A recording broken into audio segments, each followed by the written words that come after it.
But I had this vision where I wanted to create this like Linko board, where you drop the disc in the top and Yeah. it bounces around and comes down the bottom. Because I think it's hard for people to visualize this a lot of times. But if you take one of those Plinko boards and you take out 50% of the pegs in there and drop that disc in the top, it goes straight to the bottom. Maybe it hits a couple and bounces around, but for the most part, it goes straight to the bottom. Well, now you go back in there and you put all those pegs back in, or maybe even add them. I mean, how that game's designed, where the disc barely fits between them, and then that disc just bounces back and forth. That's the same exact concept on your property with mature bucks. If you have good cover on your property, especially if you have good cover in the form of good native browse, those bucks spend a lot of time there. And then on the pressure side of it, if they get bumped, a bump deer generally just goes to the next layer of cover. Depending on the level or the severity of that bump, they just go to the next layer of cover. So if you don't have a lot of cover, how far do they have to go? Well, is it over the hill? Because topography is the greatest form of cover there is. So if they go up and over that hill, now all of a sudden they don't see you, they don't hear you, they feel secure again. And that's not what you want. You want them to go into the edge of the woods and settle down, and now they can't see you so well. Maybe they can still hear you a little bit, but they're just on alert and they feel more secure again. So when those deer are in cover, they're a lot more likely to tolerate a lot of pressures, but above and beyond that, they just don't feel that pressure because that cover cuts down on the sight. It cuts down on the air movement in general, which carries noise and obviously scent dispersion. So cover is such a valuable aspect of a property.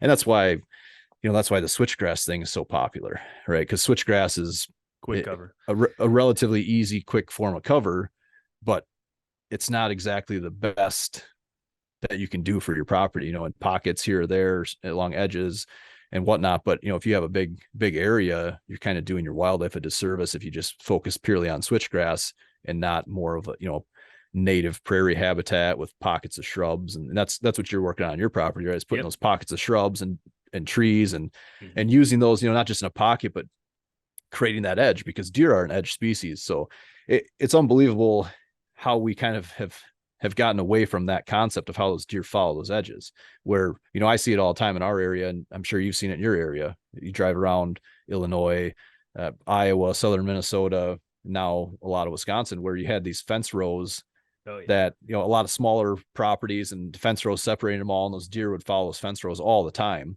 The easiest way to think about this or validate what I'm saying is, next time you're driving down the road and you see a roadkill deer on the side of the road, look around. Why was that deer crossing the road in that spot? Most of the time you're going to see like a fence row or some edge that they followed to cross that road. Well, now all these edges are being removed. And I know personally on our own farm, because we're guilty of it too. And I mean, I battle this all the time with the farm. It's like, we bought neighboring farms as they sold off, and then we ripped out the fence lines. Exactly. And now that 10-acre field became a 20-acre field, and the 20-acre field became a 50-acre field, and just get bigger and bigger and bigger. And it's dramatically changed the amount of deer movement on the farm. And, you see it too. They're not always traveling those edges out in the wide open, obviously during the daytime, but again, back to cover, darkness, that's a form of cover. So that adds that extra level of security. And that's why a lot of times your pressured bucks wait until after dark before they start moving to reach that sense of security. But in your situation, you can draw that line, create those pockets, those little bedding pockets, but draw that line essentially to where you want those deer to flow, and they're going to follow that edge. Is it going to be 100% of the time? No, nothing is 100% of the time. It'd be cool if it was. Maybe, yeah, exactly. Maybe it might get a little boring. It would be, yeah, it would get boring, but no, the edge habitat is definitely critical, and it's such an easy thing to work on. And people can consider this no matter where they're at or wherever they're hunting, or maybe they can't change those things. Well, you can still look for that eternal edge, or you can look for the highest form of cover. I mean, a lot of these things are transcendent no matter where you're at in the country and no matter what your goals are. I hope you guys enjoyed this. My name is Jake Hofer, and I'm a real estate agent out of the state of Illinois. And it's my goal to help 100 people buy their first farm. Been doing that with the Land Podcast and clips like this every single Thursday and Saturday that are released here on the channel. And to be one of those 100 people, all you have to do is, if you're in the state of Illinois and I can help you, I'd be happy to do so. Number two, if you want to get connected with someone that can help you, reach out and I'll be happy to get you in contact with an agent that I would personally do business with. And the last one is, if you just simply learn something from the content we're putting out, or you get inspired to take action, I want to know, get you out of that spreadsheet. I'm on a mission to help 100 people. Until next time, see ya.